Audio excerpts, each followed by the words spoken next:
Hey guys, welcome back. So let's jump into the next group of sections.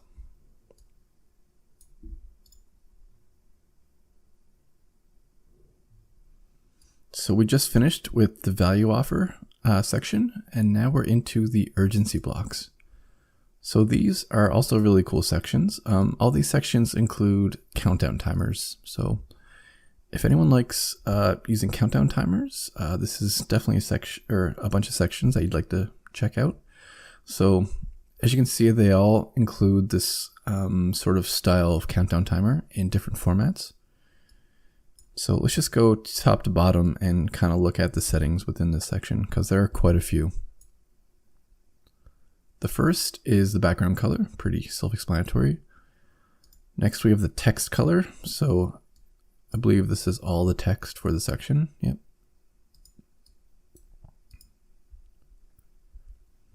The next is an optional background image. So if you don't want this sort of solid background color style for your banner, you can actually switch it here into a background image.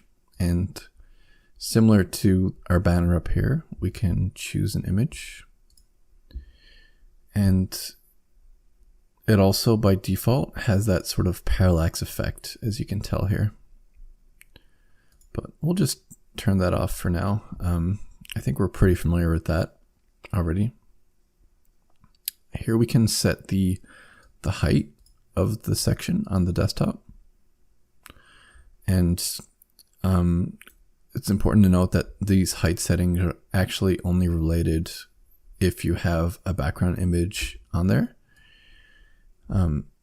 If you don't have a background image, then you would actually just probably use these padding settings to increase the top and bottom padding to make it larger.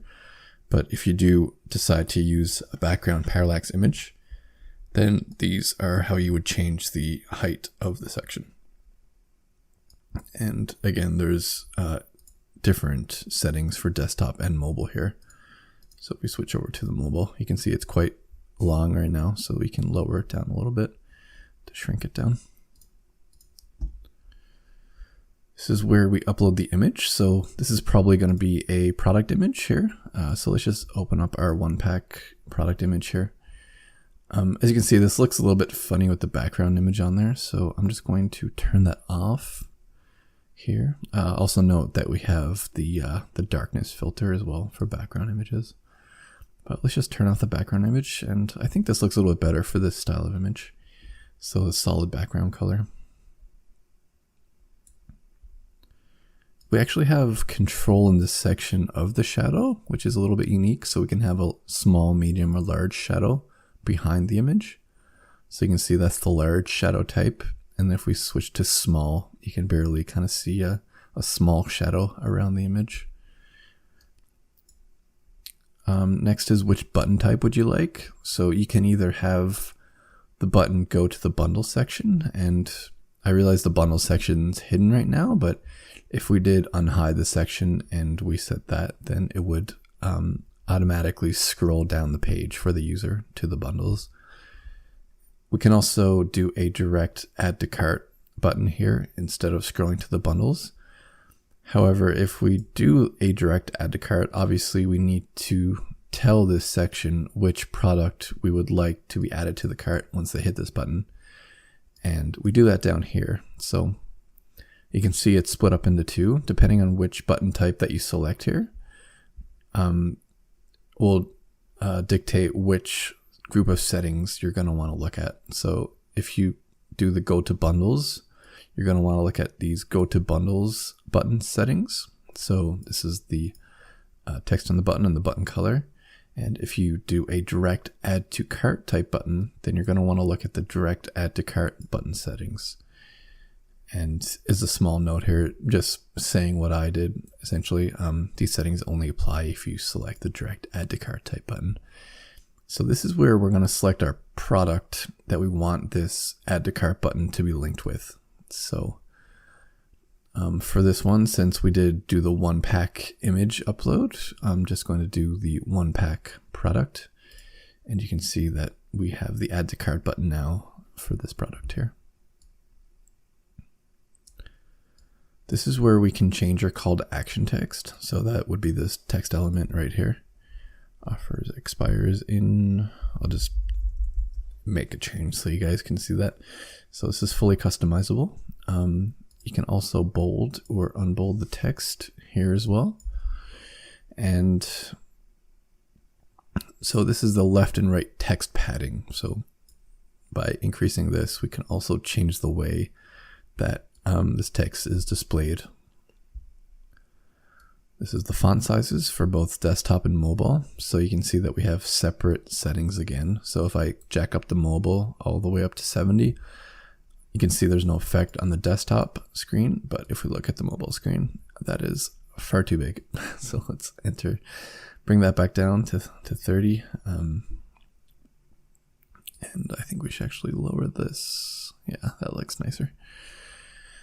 And this is letter spacing. So it's actually set to 3 pixels by default. Typically, letter spacing on the theme defaults to 0, but for this setting, or for this section rather, I believe a little bit of letter spacing actually brings it out a little bit. But again, that's totally up to you guys.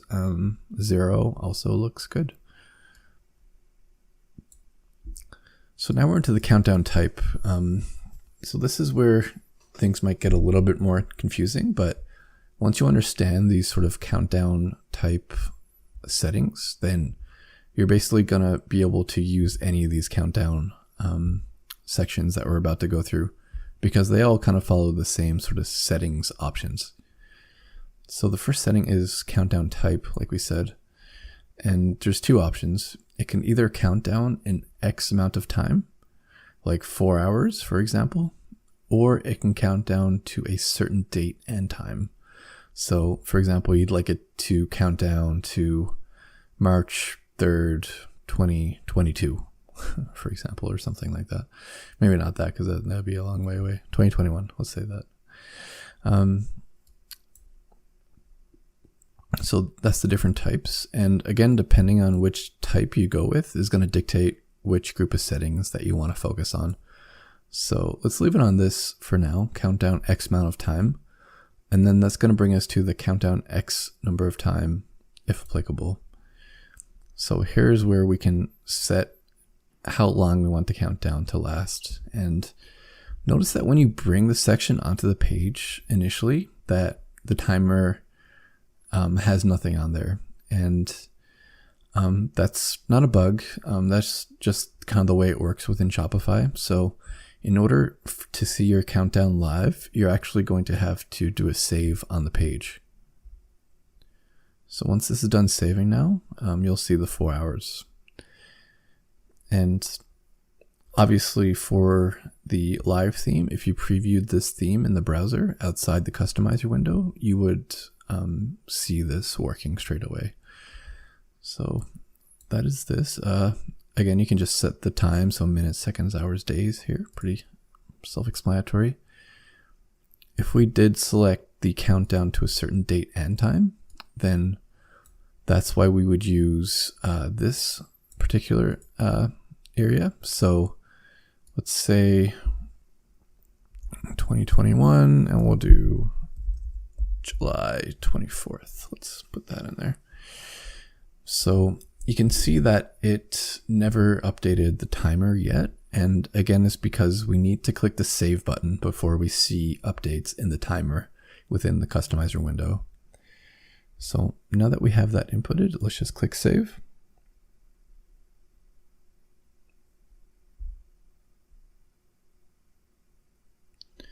So you can see now we are counting down until this date and time, which is reflected here. These are the advanced timer settings.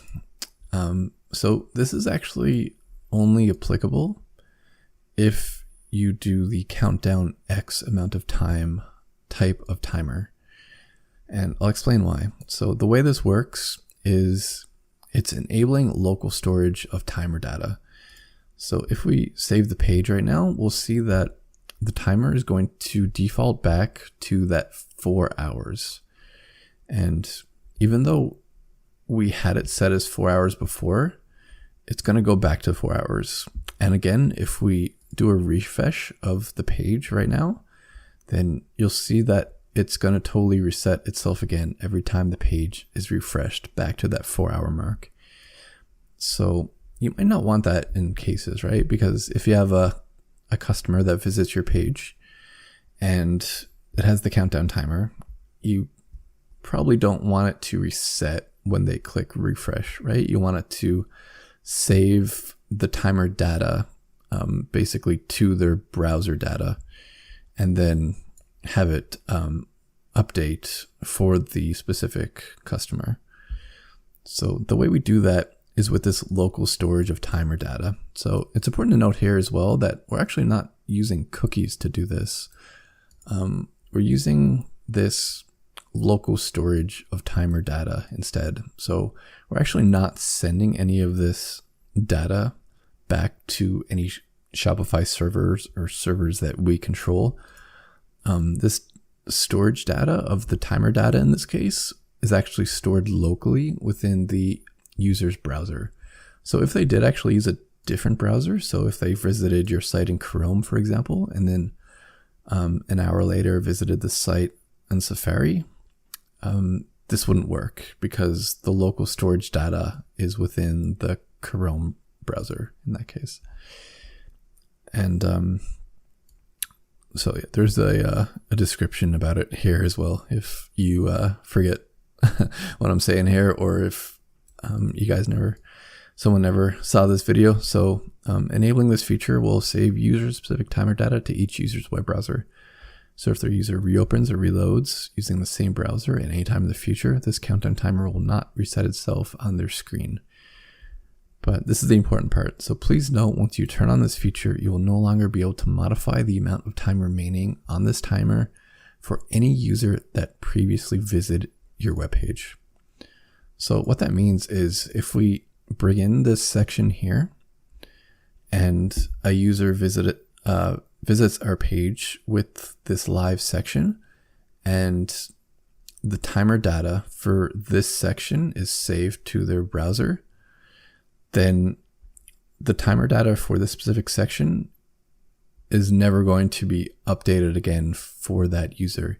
And the reason for that is the way that we save the data for this timer is through local storage data, which references the unique section ID for this section.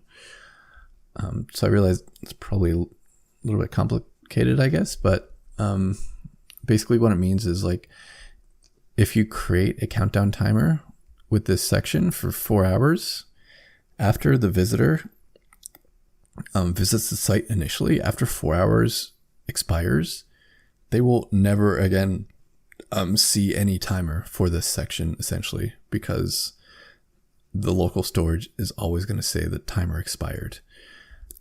So what that means is if you turn on this local storage of timer data, then it's probably a good idea that if you run like multiple sales, or if you have maybe like a 12-hour countdown sale on every Friday of the week, it's probably best in that case to come back every week and maybe delete this section and then re-add it if you want a previous visitor of your site to not be affected by that.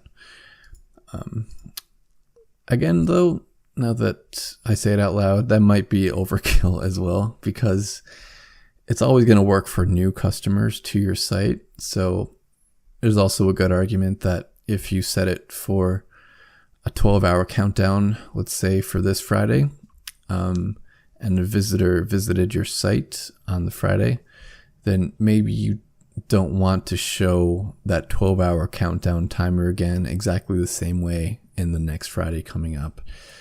So yeah, maybe that's also the way that you would like to do it. Totally personal preference.